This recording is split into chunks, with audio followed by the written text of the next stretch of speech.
puede sorprender el partido. Claro, ahí lo vemos a Jorge Baba, conjuntamente con Rolín, con el árbitro Tejeda, por ahí por el costadito del túnel donde sale la gente de Liverpool. Pero bueno, esto por supuesto que por ahora está estancado. Mirá que no hay ningún dirigente de Liverpool o de Nacional ahí cerca, pero para interesarse.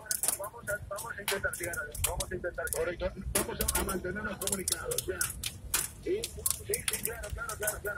Vamos a mantenernos comunicados, no vender tema y nosotros esperamos cualquier tipo de información que pueda provenir de allí de la imagen televisiva de está cortada. Me imagino porque lógicamente había problemas también con un cámara que lo asistieron urgentemente para que no existiera ningún tipo de contratismo con él, porque las piedras eran enormes. Ajá. Correcto. Bueno, vamos vendiendo y nosotros nos quedamos conectados, por favor, Velasco. Nos quedamos conectados.